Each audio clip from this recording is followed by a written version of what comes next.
Welcome to Boy Time Podcast. We're gonna get litty time, yeah. Oh, it's your Boy Time Podcast.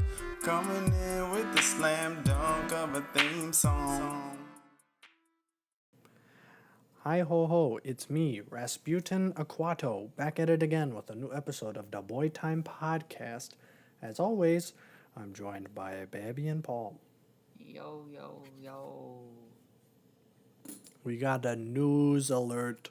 News alert. We had a pretty big week this week in both epic gaming news along with some music things, a lot of music things.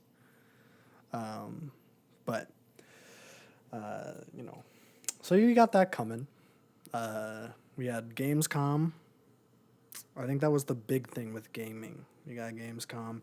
And music, we got just overarching things. We got some new album announcements. We got some dates for albums that we already knew were coming. And we had Donda Listening Party 3 a couple days ago, as of us recording this, of course. But before we jump into all of that stuff, how was your guys' week? Yes. Mine was It great. was good. Man, this guy sounded like a robot over Yes, here. supposed to retire. Give him an answer. Hey, you just gotta start off informally. I talk to you every single day of my life for 4 hours a day. Yeah, but the people don't. People don't need to know what I'm doing. People. The people need to know what I'm doing. Yeah, he is the important one.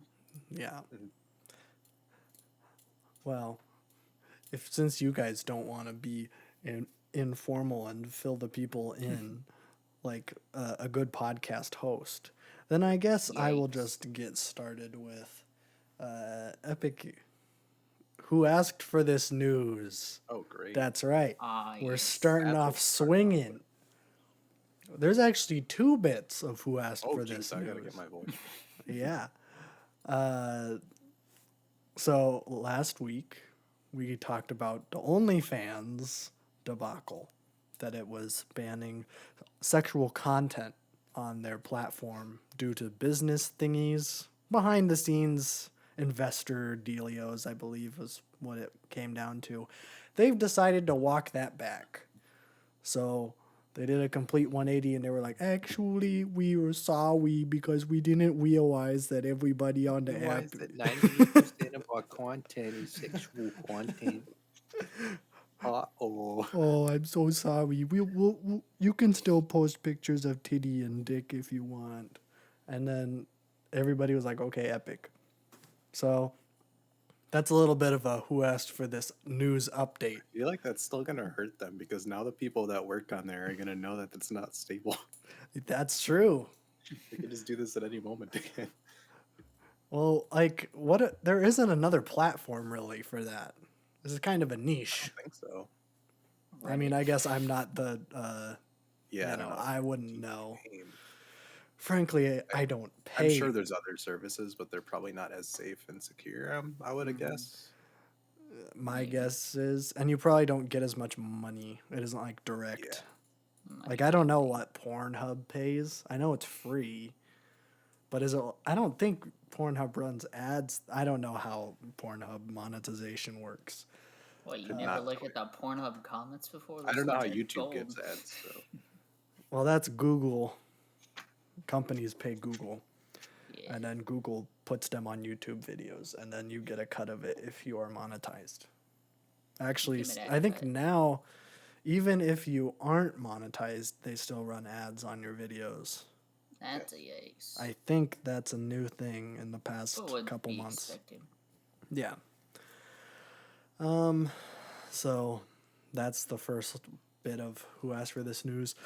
The second one I've actually been itching to talk to you guys about for a couple days now. And it's a pretty big event. Did you guys hear about MLK Fortnite? Oh, okay. Yeah, I did. No. Oh, you are. I in wish for- I had actually. I have not, so explain to us. So I'm not entirely sure how this started, but I saw a couple days ago that Fortnite was teaming up. I don't remember. Do you know what the organization was they were teaming up with? No. No, I don't know either. But they wanted to do like a walk back through history in Fortnite. I think their idea was, hey, we can introduce historical concepts to our younger audience to get them interested in history. And Sounds good especially so far. sounds good, right? So No, it doesn't. their idea in I think just surface level decent. So they decided, hey, we're gonna start off with MLK. Go on, do one of the biggest civil rights activists ever. We're gonna do like a Fortnite concert where we play the I Have a Dream speech and people can join the lobby, and we're not going to restrict emotes or dancing. So everybody is just like doing the L dance whenever like, it's so bad. Like people are dressing up as like Rick Sanchez and like Fortnite dancing while MLK is doing the I Have a Dream speech. Suffice to say, it was a complete disaster. And Little did they know that kids don't care about history more than they care about having fun. right. I Well, think Fortnite's been so memed at this point, and they've had real concerts and just every single monetization possible. Like, why would you even think about remotely doing this? I get don't that the know. game's a gigantic advertisement, and like, if you give them money, they'll put it in the game. But yeah. this is not it. Don't start with MLK. Cause like, I'm sure like as soon as I saw this was announced, people were like making jokes of like, MLK is gonna be shot from the other side of Twisted Towers or whatever. And, Yeah. just like kids being kids and like being edgy and stuff. And it's like, or I saw one that actually made me laugh is that Rosa Parks is gonna be added to the battle bus. And I'm like, okay, that would be pretty funny. I hated the tweet. Yeah, that ain't it though. No. I think good intentions, pretty bad execution. Horrible market research. Yes. At the very least, just put some more work into it, because it would be cool if, like, it was like a period, like they made a map where you could like go like it's black and white, and you can do like the march through Selma and stuff. Like that would be And really make it cool. a Fortnite, like the story mode thing. Right. Don't make it a Fortnite map where people can play on it against each other. Yeah, don't do that. And I would say Please, get rid of the Selma, please. dancing, get rid of the Yeah. emotes. Like if you want to like actually do it, do like a good interpretation, like a pretty, like even if it's like in that cartoony Fortnite style, I think that could still be pretty cool going in there. But Or do this, where, okay, this is going to be a weird thing, but Call of Duty does its worldwide events, where it's a PvE experience, but there's people around you, and you do certain things, and then, like, the trailer will play or something. So you could interlace, like, video clips into, like, what you're doing, and you're, like, reenacting that certain thing. that could be cool.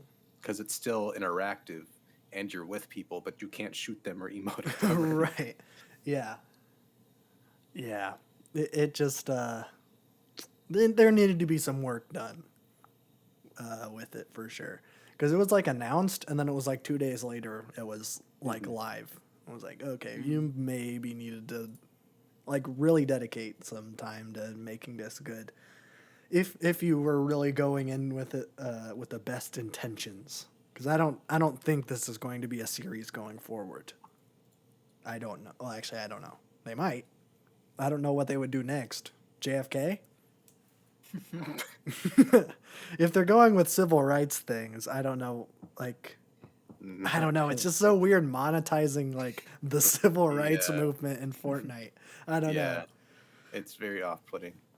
And once you get into civil rights, people know MLK, but a lot of people don't know past that stuff. Right. So then it's like, who?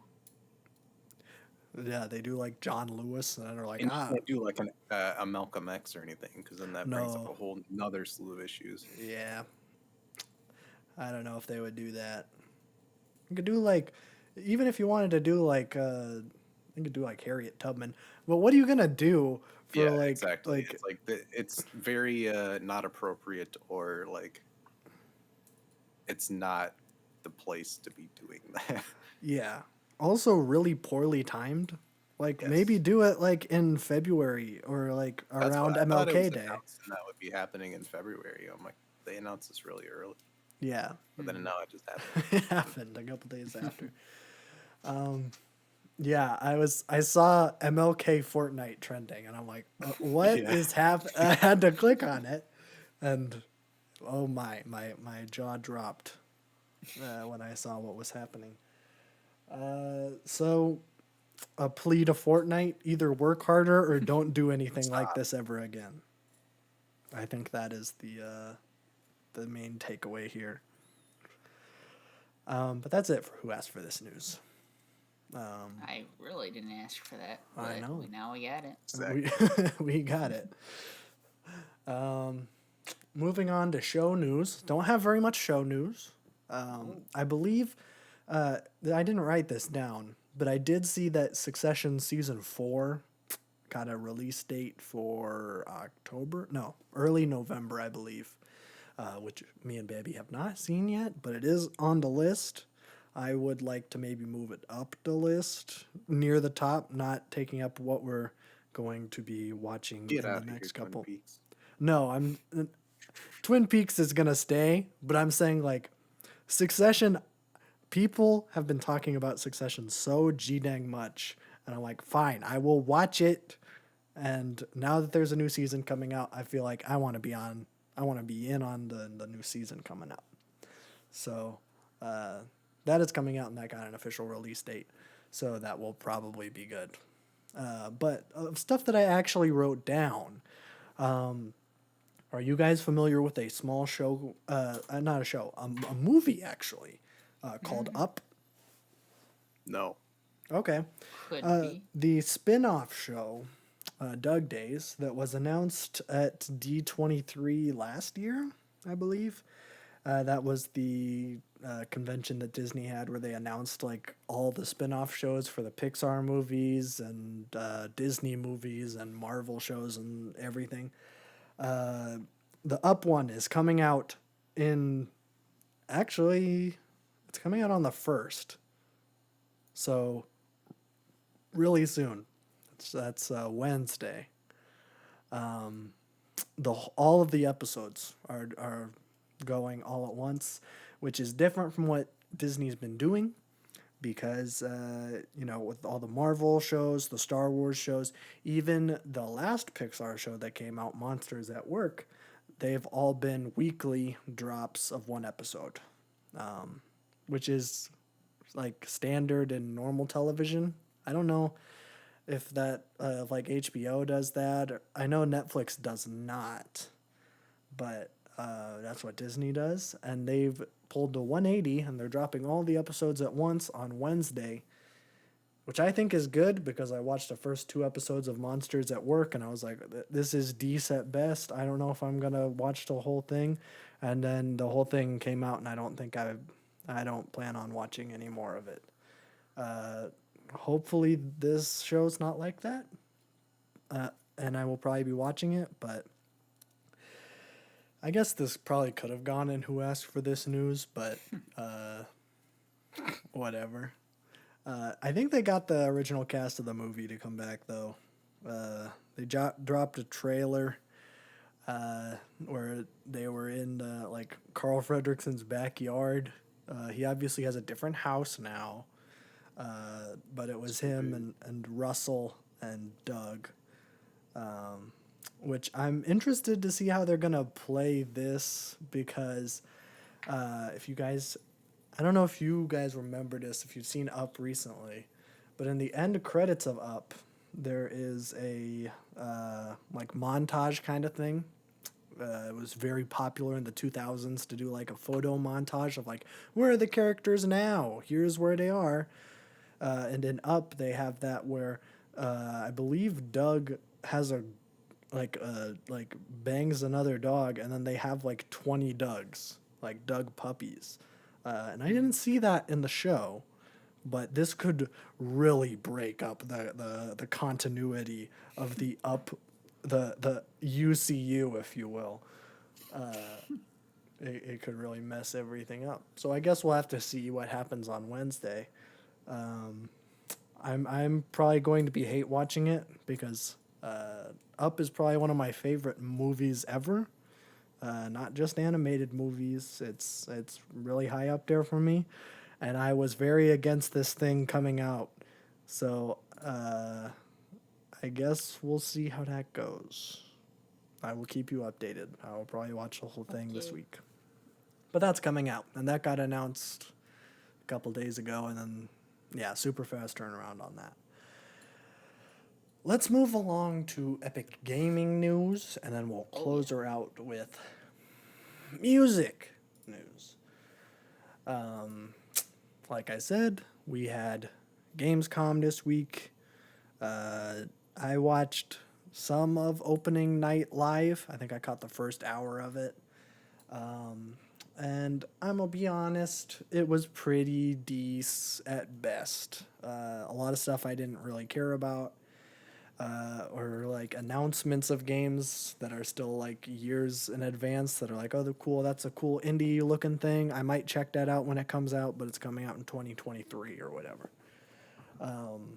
So I think the big thing, well, they dedicated a lot of time to the new Call of Duty, which was a little bit unfortunate in that, like, I was like watching it from like the hour I had in between classes, and like it was nearing when I had to leave for my next class, and they were talking about Call of Duty for like 20 minutes, and it's like, I'm not going to be playing this one.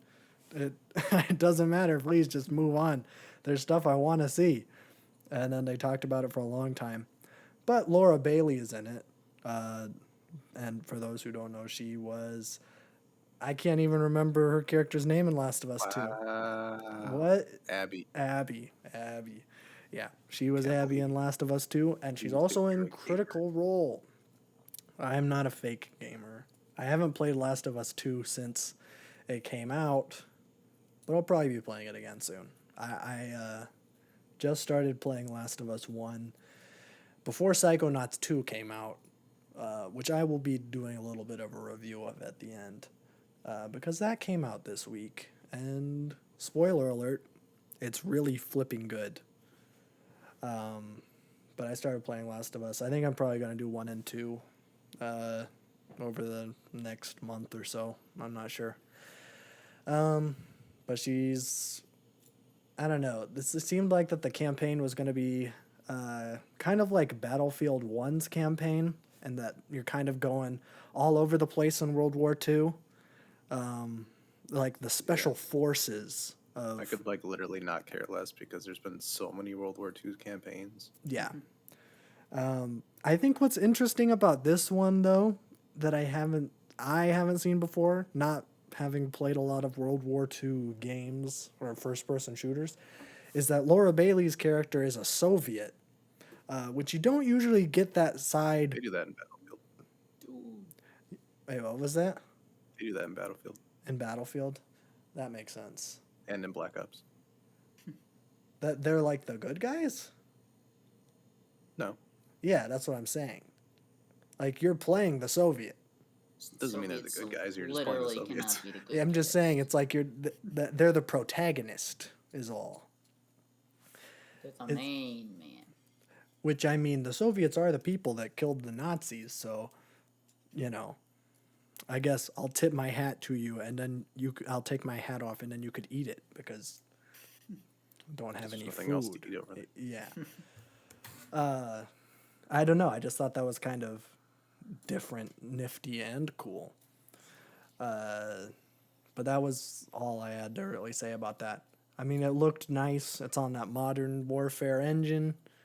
But I was like, okay, whatever. It takes 20 seconds to reload a shotgun. I don't care. That's all I care about is the shotgun animation. We got the announcement for the new Saints Row. Talked about that last week that was going to be coming. I was watching the official Gamescom live stream, and there was a lot of betas in chat. That's all I gotta say there. Yeah, like almost the entire time, because well, they were also doing that when Call of Duty was going. Because Yeah, no, I closed the chat on those. I think that was a good idea. I didn't I wasn't like watching it, but No, like it's like you can't look away. as soon as like Laura Bailey was like, man, you know, you don't get a lot of like female stories from these old historical shooter games. So I was really proud to like be a part of like a real female story, because in the Soviet army they used to have female snipers and stuff in their special units. And then like the entire chat was just like, get off the stage. It's like, oh, you know, just the most toxic stuff. Man. Welcome to Twitch or any special event. That was I was actually watching it on YouTube. Same thing. So same thing. Same thing, except the people on YouTube are worse because a lot of them have their real names as their accounts. That's true. I didn't pay attention to that, but the new Saints Row trailer. It's a pretty diverse cast, which I don't care about, but the chat really cared about. Which I haven't played any of the other Saints Row games. Negatively cared about, I'm assuming. What was that? Negatively cared about, I'm assuming. Negatively. Oh, I guess yes. Yeah, they cared. Like, it was a big deal to them that it was like, what the frick? Why do I always have to play as a black woman? And then like the person the developer that Jeff Keighley was talking to was just like, yeah, so you're gonna be able to customize your character. And like you can put yourself in the game, and these people are still like, I don't want to play as a woman of color. It's like, you don't have to. If you want to be a straight white guy, you can. But like, that's just the person they use for the trailer. But I don't know. It seems fine. I don't know. I think they did show like a really short snippet of gameplay, but the majority of the announcement for the new Saints Row was just the story trailer. So you got just like a fancy cutscene. Looks like it's going to be like your guy or girl or whatever character, and then 4 other people. And then you guys are going to be kind of like building up your street gang from the ground up, which cool. I've never played another Saints Row game, so I don't know how that stacks up. I know in Saints Row 3 you are the president, and in Saints Row 4 you go to hell. So I don't know anything beyond that, if that is on par. But if I was to guess, this seems to be more like a return to form. Like, this seems to be what I associate with Saints Row, not being the president or doing anything too wacky. It's a GTA knockoff that's a little wacky. So I think that's what we're getting here, but they were kind of vague and not a lot of gameplay was shown. But that's coming out soon. TM. I don't think they gave a release date for that. And the other big thing that I cared about is that we finally got the new trailer and big quotation marks release date for the new Lego Star Wars game. I broke down a little bit of a history on that. Short answer, it's been through development hell, and now it is finally getting some media pickup. They are starting to bump up the marketing, which I guess is good. Showed off some new things. Mostly, they showed off like the galaxy map. They went a little bit harder in the open world. which seems to be what they're focusing on in this game.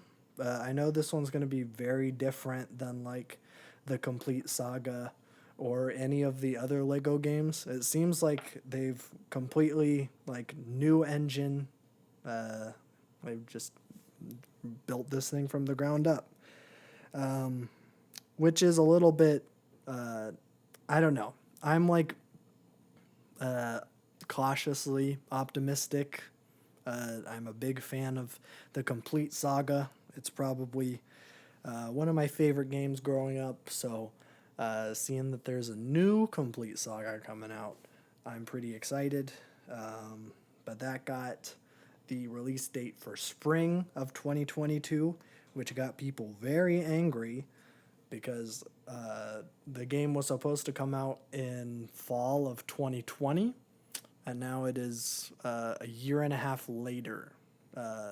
It's been delayed, which isn't the best, but also COVID happened, and I feel like some people are forgetting about that. So, yeah. I think, though, the trailer looked good. I was a big fan of they're doing some weird things. It looks like it's gonna be like a third person shooter, kind of similar to like Dead Space camera angle wise, where it's like really tight. There's gonna be like cover based shooting, which I don't know how that's gonna go. I don't know if it's going to be as good as like well, actually, I don't know if I would call GTA's cover system good, but it does exist. That's just the number one cover-based game I can think of. GTA and I guess Red Dead, but Red Dead's is worse than GTA's. So hopefully it's better than Red Dead's, but I guess we'll see. And then the lightsaber combat looks like kind of nifty and cool. Looks like when you're a Jedi, they're going to have like different combos and stuff that you can pull off. And looks like that some of the like the unlockable kind of things, like, in old games you would pick up like mini kits or like stuff like that. Looks like that they're these new like kyber brick things, which are basically like the gold bricks of yore, but they're blue and holographic. You can pick them up, and then I think you can unlock new combo moves. Looks like there's going to be a little bit of like a skill tree in this game, which is very different from even modern Lego games. I think the last one to come out was DC Supervillains, or at least the last one I picked up, and there was nothing like that in that game. So this is going to be completely different. People are very angry. I think a lot of people were expecting a holiday of this year release. My guess is probably floating around May 4th of 2022, just because it's still technically spring, and I have a feeling that it's going to be on the end of spring into summer, and that's thematically appropriate. So that would be my guess, but obviously that is not confirmed. But that would, we got a new trailer for Far Cry Sig. I believe this is the final trailer. This was the story trailer, which is usually the first one to drop, but this was the last one to drop. But we got some new Giancarlo Esposito acting stuff, and it looks pretty good. I'm probably gonna pick this one up whenever it releases, which it's this year, right? I think so. I'm a bad journalist. You're the one talking about it. I don't know. Okay. Well, I didn't know if you knew. I don't know. Let's see. It's probably this year. October 7th. Oh, okay. So Or initial, so I don't know what's different now. I don't know, but it's coming out October 7th. Yeah, October 7th. think October 7th is the release date. My sources are telling me. Okay. Yeah. Oh, yeah. Well then, yeah, I would hope this is the last trailer. Hopefully. I don't know if it said anything about co-op. I don't think it did. There will be. I'm pretty Okay. sure. I think that's kind of been a thing since 4. Okay. I hope so. Because... I mean, that was the best part of Far Cry 5, so I would be stupid for them to take it. Yeah. I don't know. Ubisoft, it's a gamble whether or not they actually make smart moves or not. So, True. They do. yeah. I think the only other thing that was interesting was that new Devolver game. I believe it's, what's it called? It's like Cult of the Rabbit. I think it's Cult of the Rabbit. What was that? Personality. Cult of Personality, yeah. No, it's like it's weird. It's this it's this like cutesy rubber hose style animation, but you play a cult leader and like you sacrifice your followers to get power-ups. I believe it's going to be a roguelike, which Devolver already has one of the best roguelikes in its catalog right now with Gungeon. We're going to see if this joins it. I think story-wise, this probably has Gungeon beat because Gungeon doesn't really have a story. It's just shoot bullets with guns, and it's just wacky, fun goofness. But we'll see how this goes. I believe this is coming out later this year, and it looks good, which isn't really a surprise at this point. Devolver is one of the best studios out there, in my opinion. But yeah, that is it for gaming news. I think we got a new Deathloop trailer, but I didn't see it. But that game is coming out in a couple weeks anyways, so I probably won't watch it. But if it's out there, if you want to see it, it is there. So, yeah, that is it for gaming news. I do want to drop a quick review of Psychonauts 2. Oh. For those who don't know the history of this game, the original one came out in, I want to say 2006. But it's on Game Pass, so let me just double check. 2005, frick. So close. So it was I believe, original Xbox game. And it's been kind of like universally regarded as one of the best 3D platformers of all time. I think it's up there with Mario and Banjo-Kazooie, Sonic Adventure 2. That's a hilarious joke. But I just finished the first game, I believe a day before the second one came out.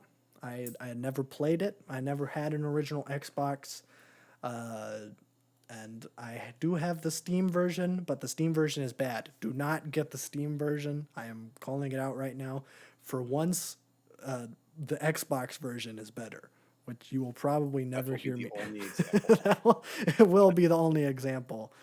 But the Steam version, the audio clips of dialogue just randomly. So like you'll be talking to someone, and then just like halfway through their sentence, they'll just stop talking, and then the next line of dialogue will start. And the game is very story driven. I think a lot of like what makes Psychonauts different from other 3D platformers is how many chips it puts in the story, and specifically the writing. So when lines of dialogue get cut randomly, it can really mess with pacing and overall feel. I actually put down the Steam version because I'm like, I this doesn't feel right. I'm going to wait and play this when it's right. Got Xbox Game Pass. It's magnificent. Mwah! Chef's kiss. It's very good. I will say, not perfect as any 3D platformer from before like Mario Odyssey. It is plagued with a lot of stupid, like, I don't know, like stupid old game like conventions where they hadn't really figured out, oh, players don't want to like collect every single like coin. They're not coins, but like imagine in like Mario 64 if to like 100% the game you had to go through each level and collect every coin, and that would be like and it would like unlock something in each level. That's what happens in Psychonauts. It just has a lot of that like old game funk. But I think Psychonauts excels in its storytelling. I think thematically it is incredibly tight and like really well done in that like even in like the stupid pun humor, I'm not usually like a huge fan of it, except when Mr. Peanut Butter does it in BoJack Horseman. But like when you get, a lot of the levels, not a lot, all of the levels are in people's minds. So you're playing as a psychic, you're going through summer camp, and as you're learning your new psychic powers, you go into the minds of your instructors and other students and a whole host of characters along the way. You're in there. Your health is your mental health. The coins are Relatable. figments of their imagination. There's other collectibles like they have like mental baggage that you need to sort. So like you gotta Got a lot find of that. you got a lot of that. So you gotta find like a baggage tag, and then you gotta sort out their mental baggage. If and I think my favorite aspect of Psychonauts is how like weirdly like kind of dark it can be. I think it feels a lot like an Adventure Time does, in that like it's more or less a lighthearted show. It's a kids show, but it does have that kind of those aspects that are a little bit darker, a little bit more human. Pages of What was that? 50 pages of lore. Yeah, yeah. Yes, dude. There's a lot of like stuff like that where it just feels a little bit more grounded. There's actual stakes. People die. That doesn't happen. Oh, that's edgy. It's very edgy. Everybody dies. Too edgy for me. And I think a lot of the best parts of Psychonauts is how much it like addresses mental health. There's a lot of like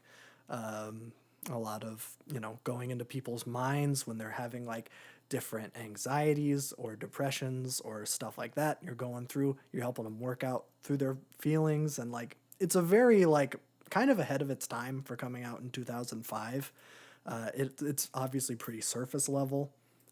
It was pretty restricted by the tech, but now, 16 years later, the sequel has come out officially. I have been playing it since it came out, and wow, this is leagues better than the first game, which I already love. I think the second one, I think I'm getting pretty close to the end, and I'm actually like really disappointed in that. Not that I like needed it to be like a 50-hour game, but it just like I don't know. This game is so good. I'm kind of wanting a whole lot more.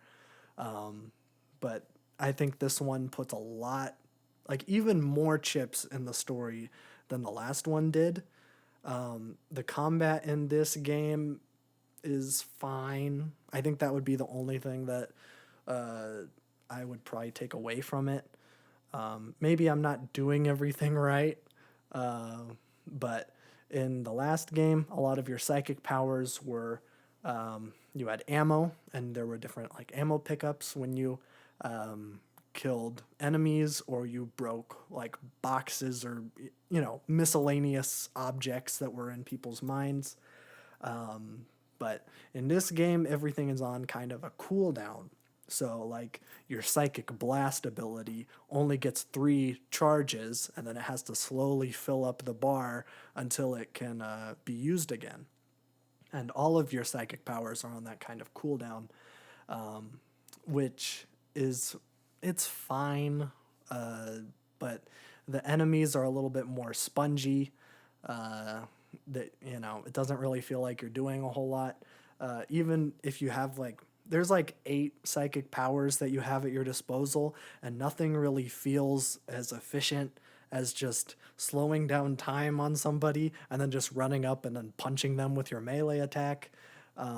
But that being said, the combat encounters, even though I just ragged on them for a very long time, they're very few and far between, and most of them can just be dealt with just a simple psi blast, and then it just wipes them out. So it really isn't that big of a deal.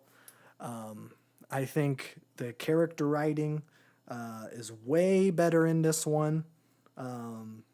We got more diverse characters. In the last game, it was pretty much just 3 big ones. You had the 3 professors, and then you had your girlfriend love interest, and then everybody else was just kind of a side character that you don't really care about. This one has a lot more characters. You get to learn the founders of the Psychonauts, and the drama and different character relations that happen between them. And the old characters from the first game are still there, and they're of course played by the same people, except for I think one of them got replaced, but that happens when the game is 16 years old. But he's barely in it, even though he was a very big, I'm not going to spoil the first game, but he's a very big aspect of the first game. Yes, so I think stylistically, this game is an absolute slammer. All of the psychic powers in this game that carry over from the first game are improved drastically, and I think the overall UI and feel of the controls of this game is way better. But that game came out 16 years ago. Of course, it isn't going to feel buttery smooth like a game made today. I think overall, I would probably give it an 8 or a 9. And this is probably one of the best 3D platformers ever. I think it would probably be Odyssey for me. I think, but I'm not the biggest fan of Odyssey. I guess full disclosure there. I think it's probably one of the best, but it isn't I haven't 100%ed Mario Odyssey like I have. Wait, what was that, Paul? I can't believe you haven't 100% of Mario Odyssey going. Well, I've 100%ed 64, Galaxy 1 and 2, and I think those are the It's just best. not the same. I know. I think Odyssey does a lot right. I think it's a step in the right direction, but I was not a big fan of the controls, and maybe that was just because I was playing it on a Joy-Con. I guess full disclosure, I hate the Joy-Cons, so maybe make a controller that's good, and then I will play Mario Odyssey. Well, I guess they have the Pro Controller. Never mind. Moving on. Play Psychonauts 2 if you haven't. I would say, I guess full disclosure, I wouldn't recommend jumping into this one if you haven't played the first one. Despite being made 16 years apart, it feels like the same game. And it really leans in on you having played the first game. There's a lot of references, a lot of character development that happened in the first game very much matters in the second one. So I would recommend playing them in order. And they're both on Game Pass. So really, you can pay $1 for a month and play both of these absolute slammers of 3D platformers, and that is more than worth it, in my opinion. So you get 80 other games too, like Boyfriend Dungeon. That's true. You can. I do need to play Boyfriend Dungeon, just because I gotta play Boyfriend Dungeon. Are you kidding me? It's called Boyfriend Dungeon. Plus, I've heard it's good, so that is also a thing. But yeah, that is all for my game review. I don't think. Yeah, I don't have any other game review things. I think we'll just pass it on to music because we have a lot of stuff to talk about with music. Actually, I could do a funny game review real quick. Okay, for Humankind. I could, but I actually had another one in mind. Okay. Celeste, the game. Let me try and getting the name right. Yeah, you were talking about Celeste. Yeah, Celeste, not Crown of the Celeste. Magister. Velociraptor. Yes, Celeste Raptor. Anyway, so I've gotten a good, I don't know, maybe like, I wish you could see how long you've played it. Can you on Xbox?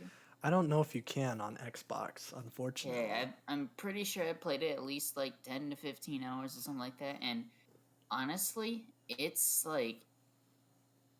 actually like a pretty good game.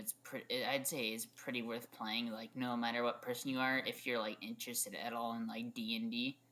Because it's basically, well, what it is it's like a fan-made game of like a non-copyright D&D basically. And it's basically, you have this giant like world. You start in a tavern, of course, and you like get a quest. You start doing this stuff. It's basically like the maps are like grid based, like what you'd expect from like a D&D map if we used maps. Mm-hmm. And combat works the exact same as D&D. You roll and all that, and yeah, it's actually like pretty fun. Like, yeah, I think I had seen gameplay of it, and it is very reminiscent of D&D. It pretty much is copyright free D&D. Yeah. And isn't it a VR game? No. Unless it has an option. Okay, I must be thinking of something else. I could look at that, but it's yeah, and it's actually has some pretty good customization, which is better because if it's a D&D like game, so you get 4 people to have in your party, and there's like a preset list of them, or make your own. I think it's like 7 races: human, elf, dwarf, halfling, a couple others, and then there's also like the classes, which are also kind of limited from D&D itself, but you still have like ranger, paladin, cleric, all of those, and yeah, and they have a lot of uniqueness to all the classes and stuff. Okay, as you would expect, but that might be something to check out. That sounds good to me. As for downsides, because obviously a game's gonna have its downsides, but it really looks like most of the character models are made from Play-Doh, and sometimes it bothers me, but you can look past it. And also, some of the animations are also kind of iffy, because they look Play-Doh pretty much, but yeah. Other than that, I don't think I've encountered any bugs or anything. I know there was like a giant difficulty jump in one of the boss fights, but it goes right back down after, and apparently it had already been nerfed before, and then I figured out that I was doing the thing wrong, because I finally figured out that, believe it or not, these non-elf characters cannot see in the dark, and I'm just having them shoot in the dark. Oh. And so I was wondering why I was getting disadvantaged in like every attack. And once I started actually lighting stuff up, and it got a good bit easier. Okay. But yeah, it's a good game. Check it out. It's on the Xbox Game Pass. Otherwise, it's $40, which it's on sale for $32 now. I don't know if I get it for more than like 25 or 30, unless the game gets like a lot better from here. Is it early access? I don't think so. I'd probably have to look at it on Steam if it's there for that. On Xbox, it'll be called a game preview, which it doesn't look like it is. Oh, there's like only one game that I know on there that's game preview, and it's actually a game that I think we should maybe try out. It's the like Left 4 Dead mechanical dinosaur game or whatever. Oh, it isn't Grounded? No, I didn't know that was. It's called like Primal Extinction, I think it is. Oh, yeah. It's a game preview. I have heard of that one. Yes. Yeah. We might check that one out. So Yeah. now we will go over to music, not movie. Let's go. No movie news. Aw. Sorry. Is that my cue? That is your cue. okay. Yeah. Oh jeez. Oh god. Yeah. Oh jeez.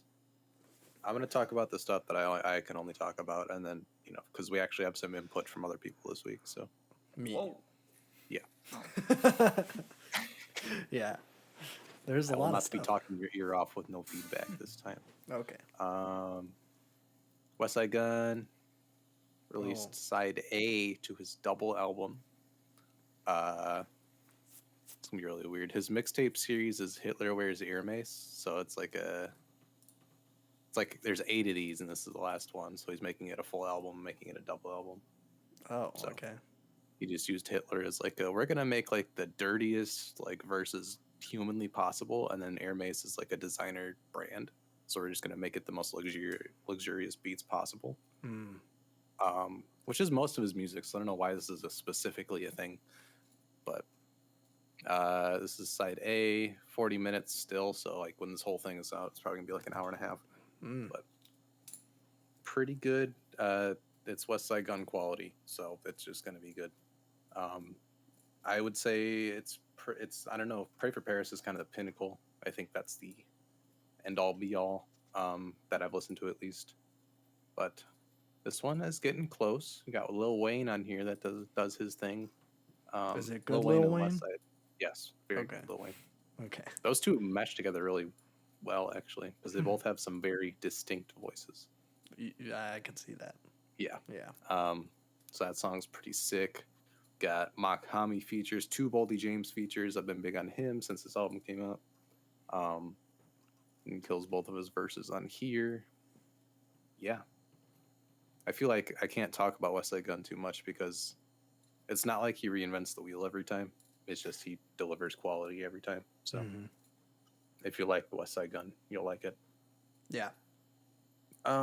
Big Red Machine album came out. Did it? Haven't listened to it yet. So Oh, okay. I'll get to it. I didn't even know that came out. Yeah, I forgot that it did. It's been kind of crazy Yes, it in the has. space this week. So Yeah. slipped past my radar. I feel like I want to really get into that one when I'm ready and not just to listen to it, just to give you guys a first reaction to it. Yeah.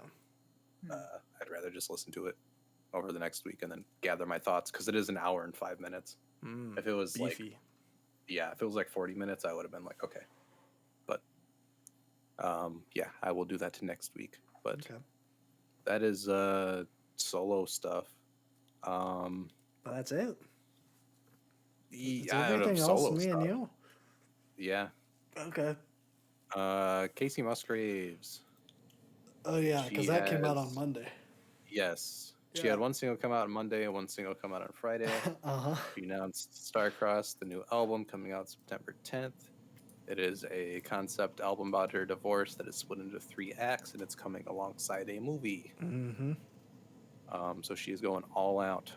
I have not listened to Justified, but I have listened to Starcross, and Starcross is really good. I'm really Yes. digging the direction. Yes. I think Starcrossed is better than Justified. Okay. I don't know if I can even compare them to Golden Hour, really, because that was the thing I was most worried about going into it. Golden Hour is one of my favorite albums, probably ever. I think it did make my 24 and a half pretty high up when we made that video. If I was to compare I think Starcrossed is like, in terms of like quality, it's probably the slow burn, kind of like really good but not like peak of Golden Hour. And then Justified is maybe happy and sad, kind of Love Is a Wild thing, where it's like, I don't know, good, not great. I don't know how I would rank it. It would probably be like mid-tier Golden Hour, which is, but it sounds so different than Golden Yeah. Hour. I mean, Starcross sounded so cinematic, and I was drawn in immediately just because I loved the more eloquent progression in production on Golden Hour. Yes. It's kind of a very spacey and airy and magical sound. And I'm really digging that direction. And I saw she's got a lot of collaborators and contemporaries that are in the more poppy space than the country space. So I think she's going to merge the styles again. But I'm impressed by what I've heard so far, because Starcrossed is probably better than half of Golden Hour for me. I would agree. Yes. So I don't think I've had a song this year to come out where I'm like, I drop everything and then listen to it consistently. I don't think I've had that since Leave the Door Open. True. So like this was like the whole day on. I think I actually found it on Wednesday because Spotify is like super late to like send me things where it'll be like, hey. Well, I found out about it on Monday and I watched she had a Zane Lowe interview and she was kicking it off and we were just talking about it 2 days beforehand. Yeah, we just talked about it on the podcast. We said Casey's due to drop, and then she drops 2 songs this week. Yep. But yeah, I watched the interview, listened to the single. Didn't talk about it because I thought we were going to talk about it on the podcast, and then lo and behold, he didn't know about it until Wednesday. I didn't know. So. Spotify was like, "Sad Girl Summer is here. Listen to Casey Musgraves' new song." What do you? This is at 2 days. I haven't known about this. Stop holding out on me. But, I just assumed you knew, so I didn't tell you. I don't follow Casey. She posts a lot of things that I don't really care about.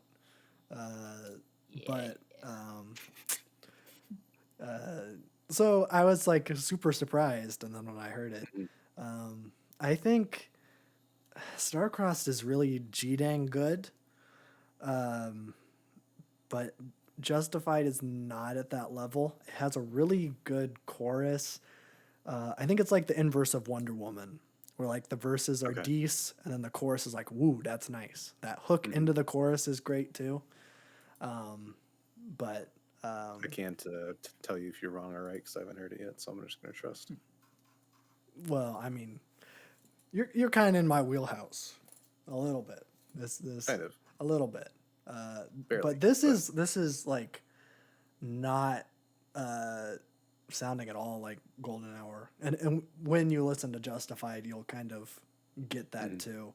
I'm ready for her to do something different though. Yeah, no, this one feels like it's going to be something important in her discography, just based off of the interviews and the rollout that's happening now. Yeah, I think this is going to be big. I don't think this is going to be like as big of a shock as Golden Hour. I don't think it's going to be. Golden Hour is so much of an improvement over her other stuff. It's like crazy that this is the same artist.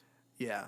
And the sound so far, having listened to pre-Golden Hour Casey and then, Golden Hour Casey and now this, I think Golden Hour really is the in-between.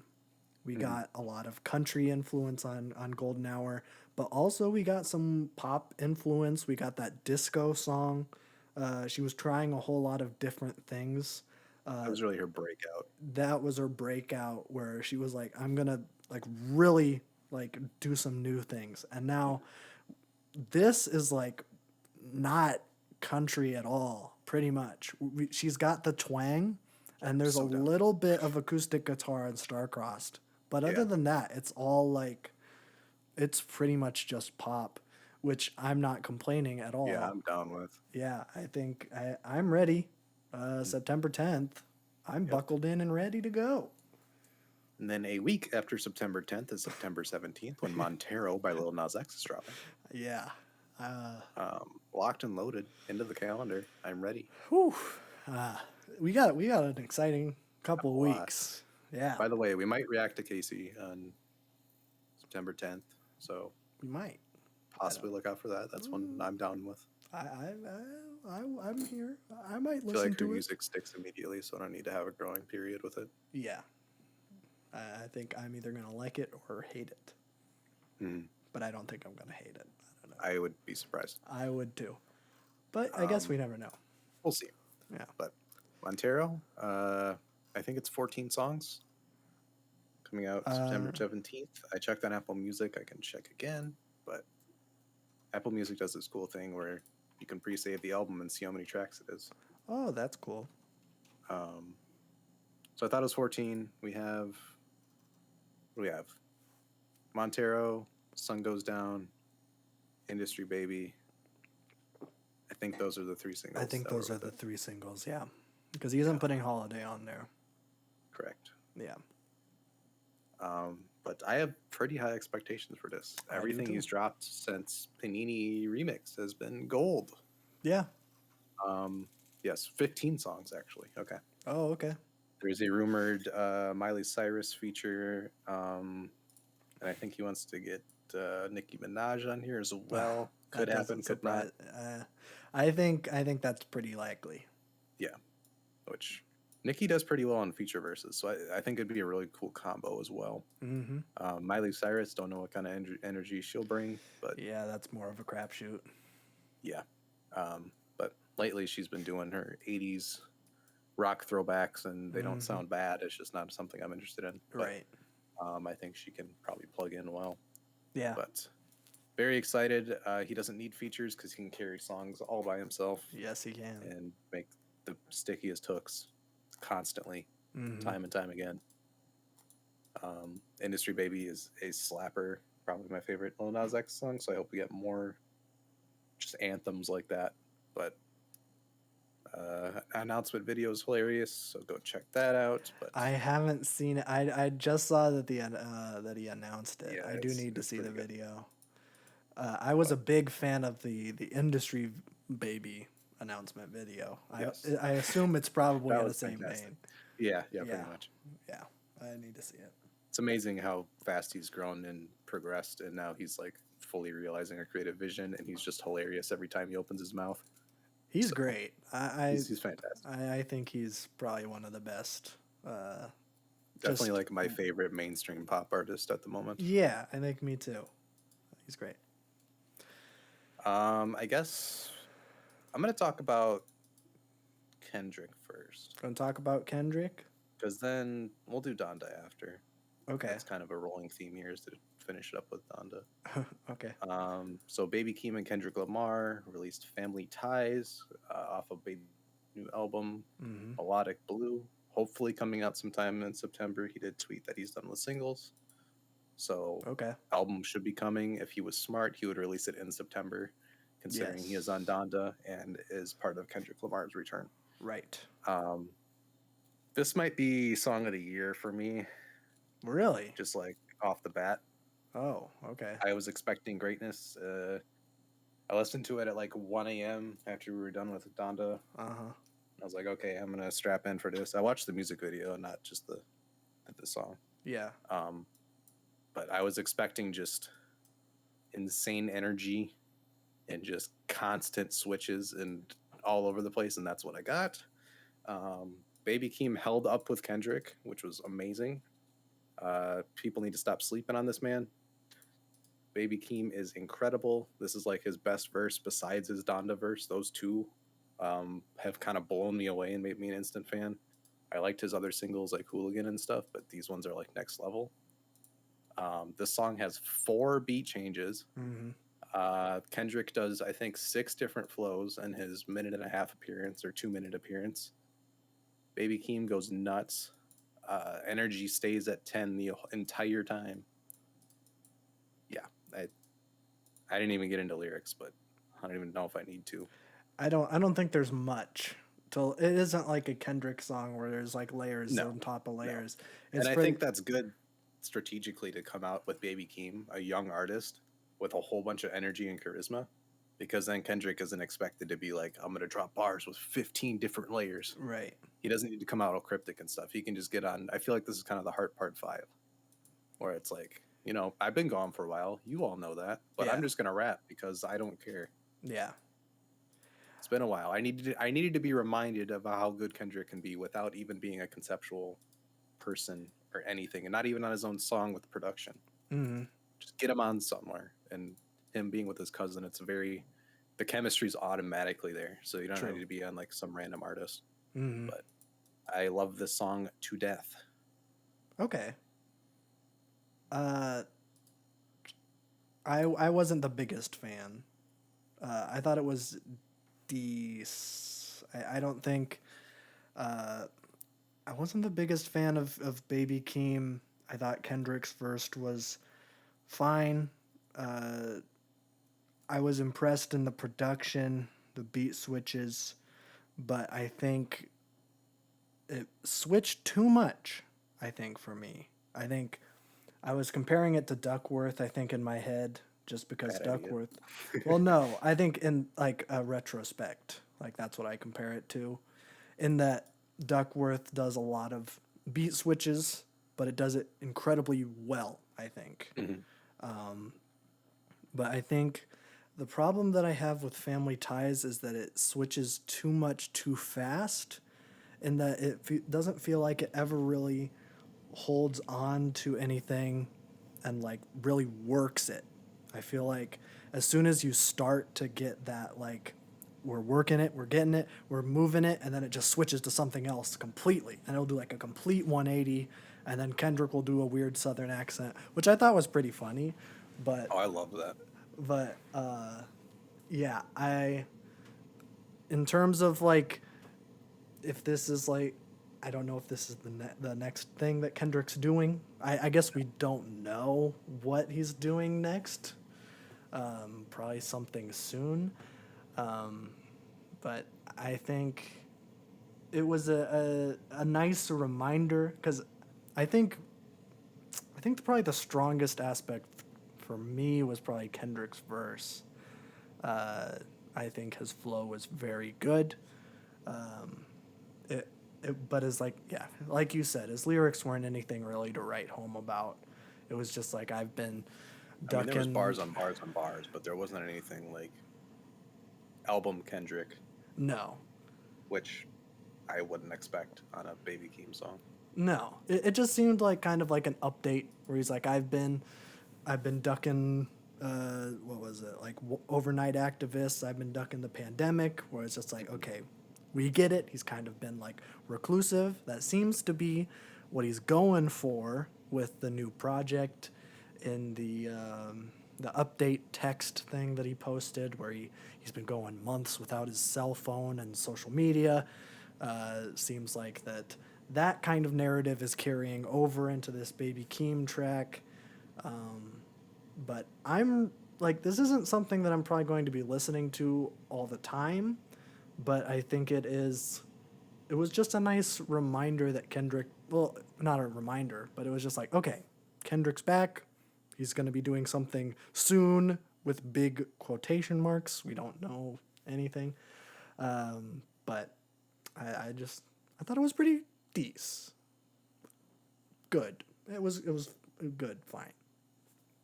Yeah, I think it's supposed to be like wild, crazy, off the wall. The music video portrays that as well. Mm-hmm. I loved how youthful it sounded, I guess. Yeah. If that's the word I want to use. I think that's fair. Production felt like it was like from the early 2010s. Mm-hmm. And I really liked that. It felt like a blast from the past. And yeah, I think it's great promotion for both artists. Kendrick's the best rapper alive, so he had to just kind of come in, and it's nice hearing him do a fresh verse again. Yeah. It's been a long time. It's been since 2018 since we've had or I guess 2019 since we've had a fresh verse. Mm-hmm. I think he was featured on Busta Rhymes' track last year, but that was a recorded verse from like 2013. Oh, okay. So that didn't really count, and I wasn't too excited about it. But he sounded new, sounded refreshed. I like the new flows he's doing. I like that he changed up his voice like 4 different times. Yeah. And I even liked, he did like this really weird West Coast offbeat pattern at the very end, which was really interesting. But I don't know, him and Keem, I kind of want like a collab album or something at some point in their careers. I think that could be interesting. Just like a Watch the Throne kind of thing, just bar out. Don't do anything crazy. Don't do anything like conceptual. Just get a producer with you. Just come together. I would actually be like really down for that. Yeah. Like if Baby Keem's got an energy that not a lot of people have right now. And I think Yeah. Kendrick matched it, and they kind of fed off of each other, despite it being the most disjointed song ever, where it's completely like 2 different songs. They fed off of each other quite well, and it kind of brought it back. But Yeah, that's true. this I type of did. song makes me want to run through a brick wall, and that's probably the highest praise I can give a song with Yeah. energy wise. I think the moments where it was like switching between Kendrick and like Baby Keem, where they were like going bar for bar, I think that was really, really good. Yeah. So I'm excited to see what Kendrick's going to do next. Yeah, I don't think this is reflective at all of what he's going to do, but it was It- nice to. It's nice If to see anything, him. some of these flow patterns might come up again. He seems to be playing with his voice a lot, and then even in the leaks that I've heard from last year when all those leaks came out, he's doing a lot of different voice stuff, which is always a very positive thing for me. I mean, he's been doing that. Mm-hmm. So, yeah. I guess we'll just see. Good stuff. Yeah. Probably song of the year as of now. I don't know if there's another song that came out like single wise this year that has really gripped me as much as this one, which shouldn't be too big of a surprise. Mm-hmm. Just because these two artists are, well, Kendrick's probably my favorite rapper, probably best rapper alive, and then Baby Keem's quickly becoming one of my favorites. So, but with that, we can move on to whatever Donda was on Thursday night. We watched it live. We watched it live. Wow. It started an hour and 50 minutes late, which is, It was a new record. typical. It is a new record for Donda listening events. This is the latest start. I will probably just walk through it. I don't know how I want to approach this because there's a lot of stuff I want to talk about. Yes. I'll go over set design because the set design was definitely the best out of all three. The house was very impressive that they built in 3 or 4 days. The Very lighting and the precise. mood was like absolutely perfect. I forgot the name of Kanye's creative director, but they did an amazing job. Yep. And there's a lot of shots from the listening party that could have easily been album promotion material. Mm-hmm. Even like the Very waiting cinematic. thing you were talking about. Yeah, Like as we were waiting, it was just like a shot of the front of the house.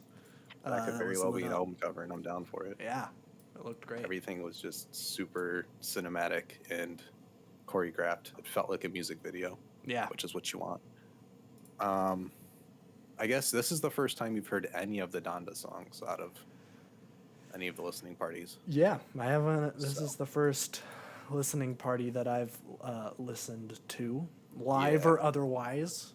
I guess I'll get your thoughts before I go into mine because I'm going to get real nerdy and stuff. I don't even know. It was. It was a lot. There It was a was a lot going on lot. at one time. I think.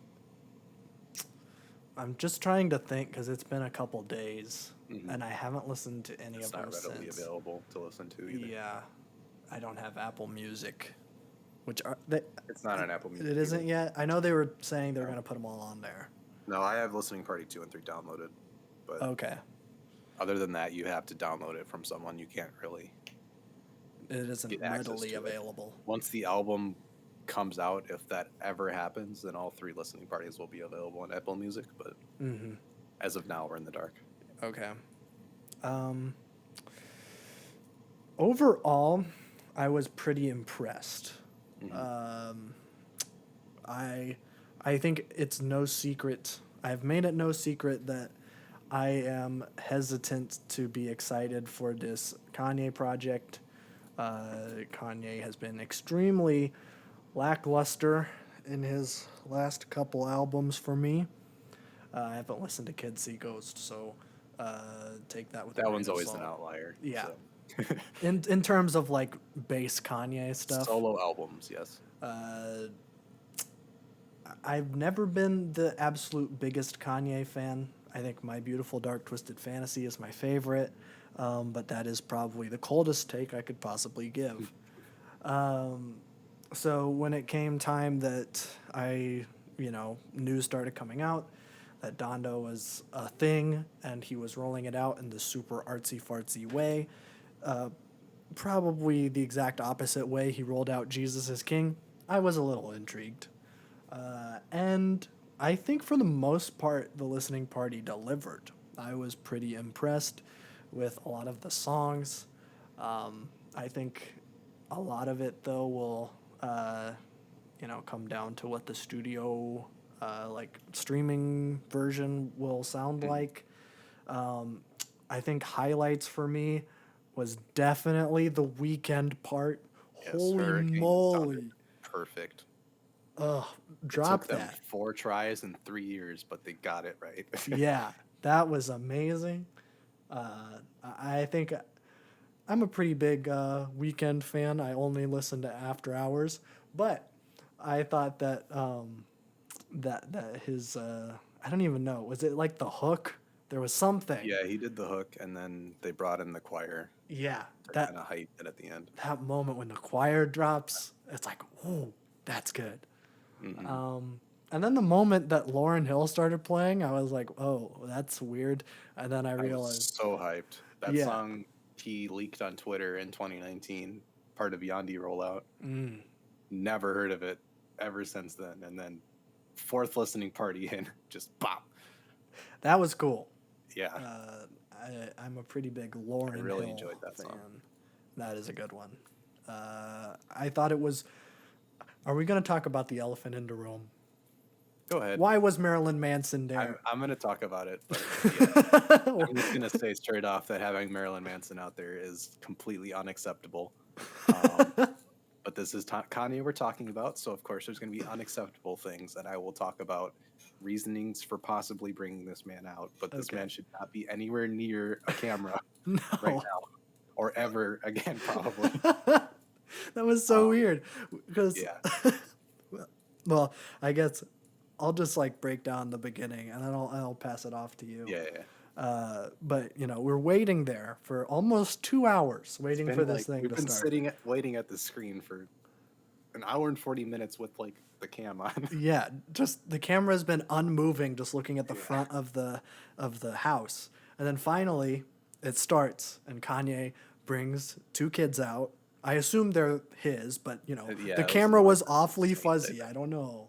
It could have Yeah. just been 2 random kids. I don't. No, it was North. I could tell the hair. I think it was Saint was the other one. I know. I'm just kidding. He brought out child actor. he went to the local orphanage and then just brought to. No, so he brought That's his. Christ-like. That is Christ-like. So he brought his kids out, and then the kids they just like came out for like a couple seconds, and then they went back in, and then Kanye came back out. I think with just Marilyn Manson, right? The first time. Yes. Or was it him and So it was him Cardi? and Marilyn Manson, Okay. because Jail was the first song, Okay. which I've just recently learned that Marilyn Manson is doing background vocals on the hook, which is a Okay. new change.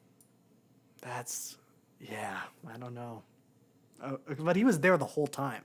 Yes, which is the part why I don't like it, but I'll get into that. Okay. But yeah, I think overall I was pretty impressed. I think we were talking about after. I think towards the end it kind of fell off a little bit. There was for a me. lot happening where Yeah. it was to a point where it's like, this is a fever dream and I need to wake up. Yeah, I think a little bit of that too was that since it started so late, it was like 12:30 when it know. finally wrapped or something. It was Which pretty I late. expected once it started. Yeah. But after there's so many songs, so much stuff going on. At that point, it was like, And if that's your first hearing it, you're not going to come away with knowing song titles or even when songs end and songs start. Oh, There was so no. much happening. I don't know the song And names of especially anyone. with this one, Kanye went back to, I got immediately Life of Pablo vibes Yeah. because it was so controversial and scatterbrained and all over the place. Like it felt like a genuine Kanye moment again, where it's like the music kind of took a backseat after a while. Yeah. But Listening Party 2 was very like My Beautiful Dark Twisted Fantasy, Yeezus, where it's very focused. Mhm. And it was just the music and there was no crazy antics to get distracted by. Yeah. So hearing this for the first time, you're probably like, what is happening? True. And we do need to kind of talk about the GD song. I'm gonna talk about that. Okay, too. you're gonna talk about the GD song. I don't know. I have background for you. Okay. I was I'm gonna explain it interested. during the show, but I was like too busy like just taking all of it in because there was way too much happening. Okay. Well then I'm interested in what you're gonna say here. Okay. So straight off the bat, I have listened to Listening Party 2 probably like 3 or 4 times before this, knowing that I shouldn't have. But I'm not one to get attached to previous versions, and I'm not. A lot of people were. A lot of people said that this is a major like step back, which I don't agree with at all. So I was, ready. They started with the Donda Interlude, which I guess is no longer an interlude; it's an intro. Mm-hmm. Which is just the Donda played at different tones and paces and stuff. Cool, whatever. Yeah. He shortened it to a minute, which is good because it got really uncomfortable and it was supposed to be opening as an intro. You're not supposed to make it that off-putting. How long was it? It used to be 2 minutes. And it was okay. kind of erratic and That's a all over little the long. place. Yeah. But I like the intro. They had the use of the Megatrons this time. With the screens having stuff on them. Yeah. So that really brought a lot more context because I think people got confused at that song a lot. And with how minimalist the other listening parties were, it wasn't really reading to a lot of people. But then he starts with Jail, which is a song that famously was the last song in Listening Party 2 and in the middle of Listening Party 2. Or first song in Listening Party 1, middle of Listening Party 2. Now it's the first song. Brings out Marilyn Manson. Yeah. And he's on background vocals on the hook. And Jay-Z used to be on this song. And Ooh. Kanye knew this. And everybody else knew this. So everybody was waiting for like Jay-Z to walk out. And I was waiting for Jay-Z to walk out. And then DaBaby walks out and has a verse. Yeah. And everybody immediately was like, what is happening? This is insane. Listening to DaBaby's verse, I enjoyed it because he went in. Like, it sounded nice. After reading into the lyrics, I'm like, there's no way this is happening. DaBaby was basically doubling down. Not because I could see Jail as like okay, everybody kind of deserves a second chance. DaBaby was not like apologizing. That's he was like, you say one wrong thing and they throw you in the garbage. I'm like, okay, you're not even like that's horrible. So, but Jail sounded great. Enjoyed that song a lot. Mike Dean's guitar did great things on that. The hook sounded great. Kanye redid his vocals for it and were a lot clearer. Mixed well. So I think having Marilyn Manson and DaBaby out there, this whole Jail theme, definitely deliberate. I get that he's trying to like. I'll kind of wrap it up later, but he's trying to bring out people of all different like areas and sins and regretful things, but he went to the absolute extreme in every category, so people got really angry at it. And bringing Marilyn Manson out is unacceptable. Well, DaBaby just happened. And DaBaby is also unacceptable, even though it is not as bad. No, but I can still. definitely but yeah, bring Marilyn Manson out. He has like 20 sexual allegation charges going right now. And they are serious charges. Yeah. Unacceptable. I get his vision. I know what he's going for. It was very shock value-ish, which is what Kanye does. I do think it takes away from the message, though, just because of how horrible Marilyn Manson is. Yeah. But I'll get into the other people later, because everybody on that porch kind of had a significance in my eyes. Okay, I didn't know who like a lot of them were. Yeah, people kind of broke it down afterwards, and it's kind of nuts. I'm sure it is, but like a lot of them were wearing masks, so like it was kind of hard. Yeah. Yeah. But I Know God Breathed on This was the third song, which was a surprise because that is a very dance-heavy kind of song. It wasn't really like a dance-heavy song. It was like a meditative interlude kind of. He extended it by 2 minutes, which worked really well in the listening party because that's when they brought like the trucks out and the groups of people. Yeah. It was very kind of like ritual-like, and I really digged it. I love this kind of gothic but like still kind of gospel-ish album that this is. Yeah. Really cool. Then goes into Off the Grid, which is absolutely fantastic. Played by Cardi and Fabio Foreign. I love Playboy Cardi's verse. I love Fabio Foreign's verse. Thought it was ending. Kanye added a minute and a half verse afterwards. Oh. Loved it. Then we went into We Made It. All right, no, we didn't. Hurricane was next, which we talked about. Amazing. Very Weekend good. killed it. Mm-hmm. Fantastic. Then we went into Praise God, which is, what is this one?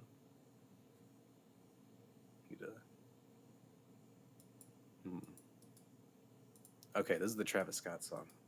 Okay. This is like my top three, like one of my top three. Travis Scott and Baby Keem. Insane energy, changed the beat a little bit, but still absolute slapper. Sounds like something that could have been off Astroworld if it was like demonic and like still had these like gospel undertones to it. Mm-hmm. That one's one of my favorites. I need that studio quality version. Yeah. I've been held over with the listening party recordings, but I need like the actual thing. So everything was off to a great start besides the baby thing. Yeah. Like this opening run was great. I was so into it. And then the Pop Smoke song came out. Yeah, that one was pretty rough. That song has survived 4 listening parties, everybody hating it, and he still insists on putting it on. Hey, he likes it. What can you say? It's really Pop bad. Smoke is dead. Don't Pop Smoke is dead, so I don't get trying to disrespect improve him like this. Pop Smoke was a Crip, I believe, in New York. We will talk about that later. So I get why it's possibly on here, but the recording is so bad. The song is not good. Yeah, it's pretty bad. Yeah. Then I'm Not Okay with, I think it was Lil Yachty, and someone else is on that one as well. Enjoy that one. Ruga. Okay, we'll talk about Ruga later as well. Then into Junya with Playboy Cardi. They shortened Playboy Cardi's verse, but the mixing sounded a lot better. I was a lot more into that song. I wasn't a big fan before. Okay. So he did the re thing. Oh. I kind of dug it a little bit more in this one. It had more of a bump to it. Mm-hmm. At that point, there's like a lot more people on the porch. Yeah.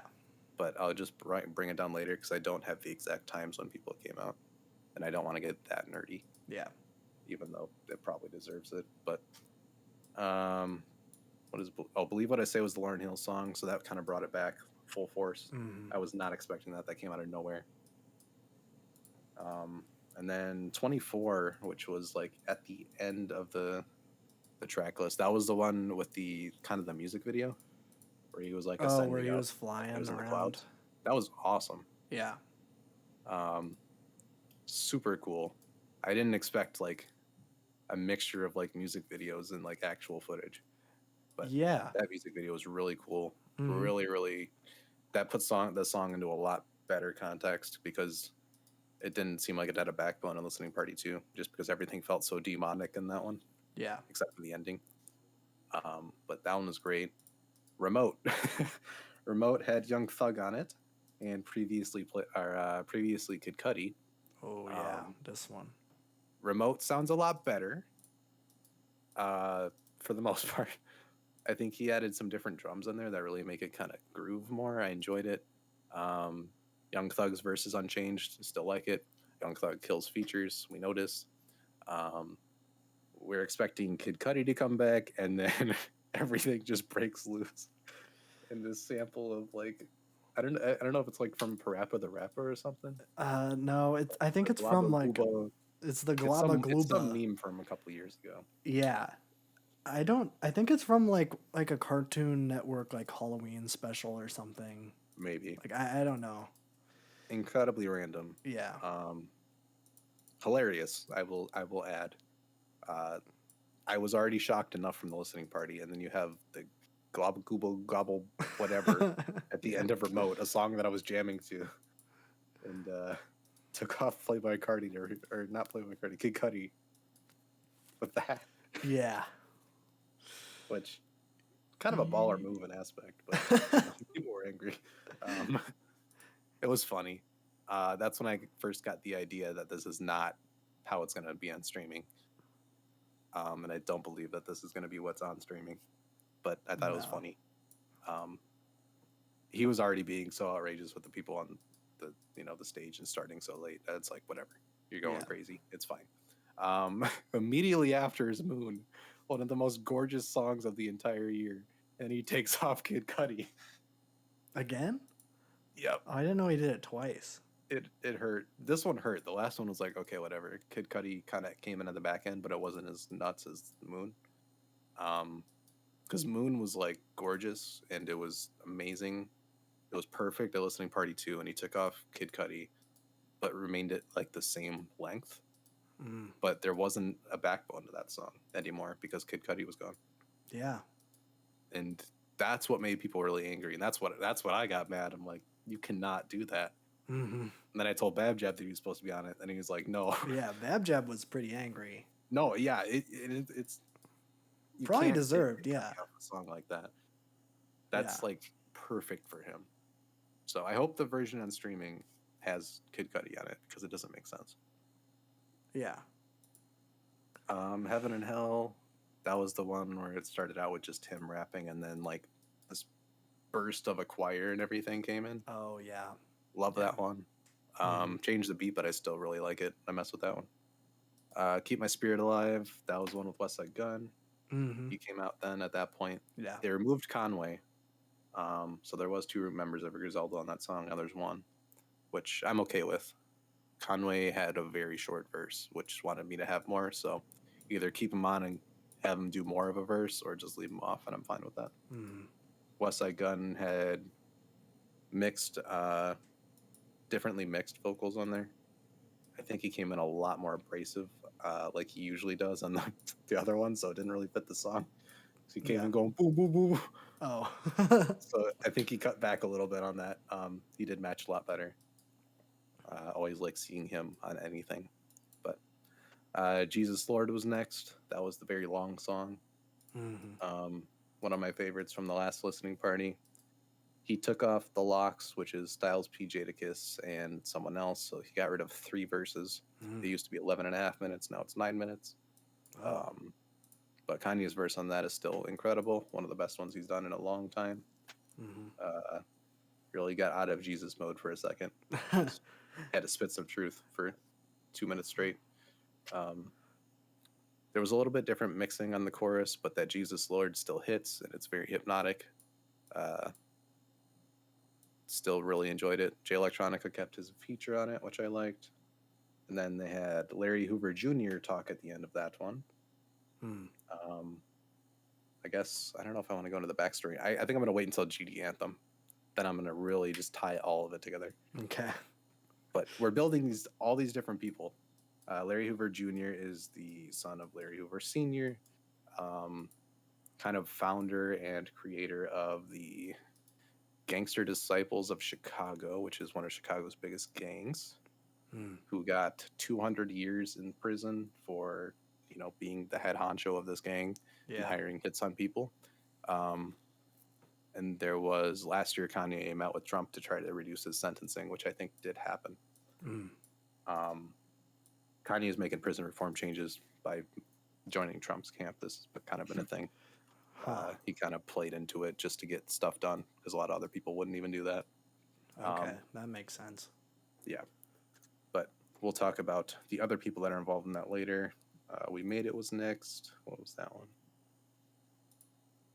Wait, no. I'm all messed up. Jesus Lord, New Again. That one was pretty decent. That one had Chris Brown on it before. People were happy that Chris Brown was left off of this one. I was too. Yes, good. That would have been too much. Yeah. It's already too much, but that would have been too much. Yeah, don't get Chris Brown on anything. Yeah. And then the biggest shocker of the night is the GD Anthem played after. Yeah. Which is a Chicago street anthem by Ruga, who is a GD, which is a gangster disciple. Having that song is absolutely nuts. Like, just given you are on the south side of Chicago and you are playing the GD anthem. What is a GD? So a GD is gangster disciple, and on that song they go into gang slang and stuff that would come really awkward out of my mouth. So I'm not even going to talk about it, but I'll just talk about the affiliates of each. Okay. Jonah is next, which features Lil Durk, who is a BD. That is the opposing gang of GDs split on a song right next to each other. Oh. Yeah. So you just had Larry Hoover Jr., whose father founded one of those gangs. Then you have someone from that gang, or like the opposite gang. And then you have Lil Durk, who's from another gang following that. So now all of these people are here from opposing gangs. And you have Marilyn Manson and Westside Gun and DaBaby all on this porch with Kanye. And you also have Shania, I think her name is. That was like who I thought was Rihanna at first. Yeah. And it was rumored that her and Drake were dating and that Drake got her pregnant. And she's standing on this porch with Kanye. Oh. So this is a fever dream at this point. Mm-hmm. And everybody's just like, what is happening? So Kanye just seems to be going after like this. Everybody kind of deserves a second chance, and we should stop all this, like, just everything. All these people from different backgrounds who either are from opposing gangs or in like deep stuff for being horrible people. All of them are just in the spotlight on this porch for this listening event. And it's just this whole second chance thing, this whole finding God thing, whether that's God in the literal sense Kanye seems to be doing, of course, literal sense, but what I really like that's apart from Jesus is King is a lot of it can be God is family or God is relationships. It's not just, the Christian sense. Mm-hmm. But there's a lot more depth to it. And I definitely picked up on that in listening party too, with the different cast of characters that are, a lot of them are the same, some of them were left off. He seems to only point out, like, this is why Jay-Z and Kid Cudi aren't on here, I think, is because everybody knows them. They're good people for the most part. And they're frequent Kanye collaborators, but now you're bringing on all these people that are gang affiliated or have allegations or are part of gangs or, like DaBaby are recently in hot water and not looking to get out of it anytime soon. Apparently not. And really just trying to, give them a second chance and do all this. And it's a really over-the-top way of sending a message. Yeah. Incredibly over the top, which is why I don't think this is going to be what our studio version is. Hopefully every not. single listening party has a completely different theme. Yeah. But all of them are rearranged, but they're the same songs. So kind of genius in that way is just because you can craft a narrative that's different for 3 different listening parties just by stage performance and track order. Yeah. Which is good. You want dynamic stuff. But there's a lot of questionable decisions in this one. I enjoyed the majority of it, though. I guess to wrap off, Come to Life. We have not heard this song yet. This was the one where he set himself on fire near the end of it. Yeah. This song is one of the best Kanye songs I've ever heard in my life. That was the one where the pianos came in like 2 minutes in. I don't It was remember kind of a piano what ballad. it sounds like even. Yeah, I know. It was so Everybody late. was kind of just focused on the house completely lost light. He simulated a fire and he set himself on fire. Uh-huh. But I remembered hearing that song and really liking it, but I was so focused on the visuals. When I went back and listened to it, I'm like, wow, this is really incredible. And it's a shame that this hasn't popped up in any of the other listening parties. Mm-hmm. Although I think that's intentional because he wanted to do this. It's kind of like this rebirth and just unabashed. This is me now. This is the new Kanye. So I think it was like really, really beautiful, and that was probably the highlight. That song is fantastic. If it is left off the studio version, I will riot.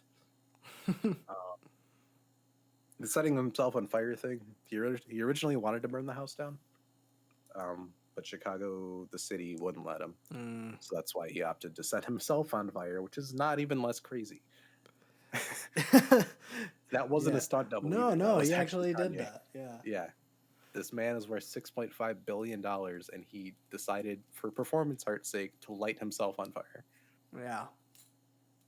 Which he could have easily have done a stunt double because that whole listening party, he was wearing like a really thick like coat and a mask and a hat. So I think he took off the Balenciaga coat, but he had that mask that remained the same the whole time, like the old Spider-Man looking mask. Yeah. So it could have easily been, but it was in him. the times of COVID. That's good. Yeah. I mean, it was like it was like a was ball of walking out. lava. Everybody wore a mask except for Marilyn Manson. Marilyn Manson and the chick. Oh yeah, I guess she didn't wear a mask. Yeah. Yeah. But listening party 2, the ascent to heaven or whatever, that was a stunt double. Okay. But This one I think was too important for him to give a stunt double because you know that he's been trying to change his name legally. He's trying to drop the West name altogether. Wait, he He wants to is? just go by Ye. Yep.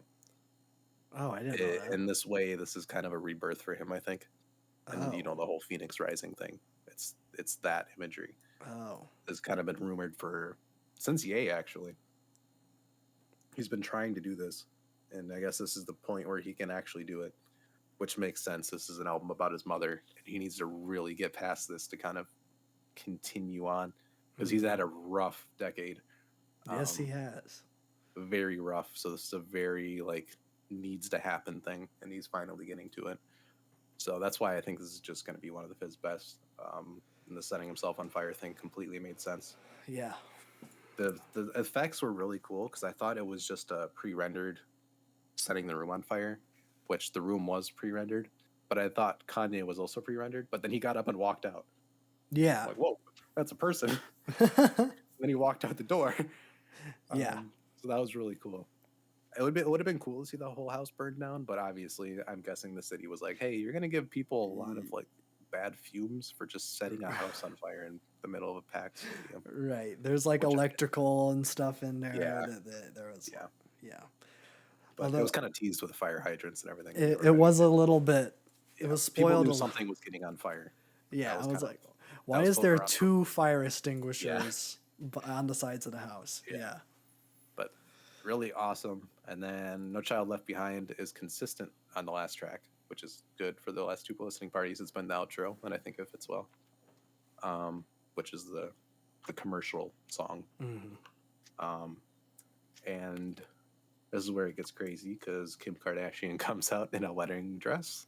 Oh, that was Kim Kardashian? That was Kim Kardashian. Oh, okay. And it seems like people thought they were going to get remarried. That's not true as of now. It was for a performance thing.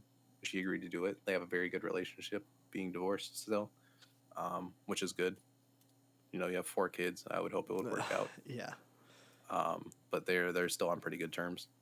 But it was for a performance thing. Kanye posted on Instagram a screenshot of Frankenstein from the 1980 something version, that short film. When he was doing kind of the mood board for Chicago, he would post publicly on Instagram what he's thinking. So the whole point of that is that whole short film was kind of building. It's like Frankenstein waking up and then going through hallways and going down steps. It's very and weird. But every single time he does, more details kind of come up. So it's kind of the listening party theme. Where the first one was super bare. There was nothing. Only features were played. And then second listening party was a lot more refined. And this one was kind of the most refined. The house was there. They still had the rings of people and the trucks and everything. But at the end of that, once everything was fully fulfilled and Frankenstein found Frankenstein's bride or whatever, he approaches her and then she screams because it's Frankenstein. And then he's the whole thing stretches out and it's Frankenstein's face horrified. And then it's playing in a movie theater. So it's really abstract and weird. It's one of those film school things that everybody teaches you. Yeah. But he used that. And the lights went out before anything happened. He took off the mask and had a smile that we haven't seen from him in a while at this point. He's been down for a while. Yeah. So he takes it off and he's just so happy, and then the lights go out and it ends. We don't get that closure. So I that could be his mother just getting zapped away. That could be his marriage falling apart. That could be everything, because I don't think it was meant to be as a remarriage, because the lights went off before anything happened. That's true. So it's kind of cut off before. This isn't what he was expecting. It cuts off and he's left alone again. So that's what I kind of took from it. I think it did get convoluted because so much happened in the span of 5 minutes. Yeah. This man set himself on fire and then appeared to remarry his ex-wife in 5 minutes, and people initially were like, what just happened? Yeah. And Kanye's weird, twisted way of things, that's kind of what I thought he was going for. Yeah. I could see that. Yeah, man. But at this point, when are we getting it?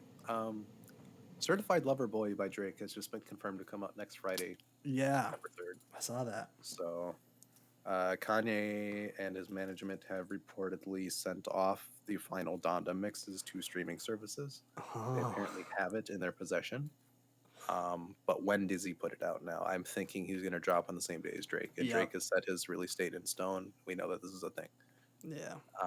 If it does not come out on September 3rd, I think this album will never come out. Wow. I think it'll be a performance art piece. I think it'll stay there, and that's what it'll be. I don't see any other time that he would drop it for it to make sense. Yeah, I don't know. Unless it randomly comes out tomorrow, which is possible, or Sunday. Yeah.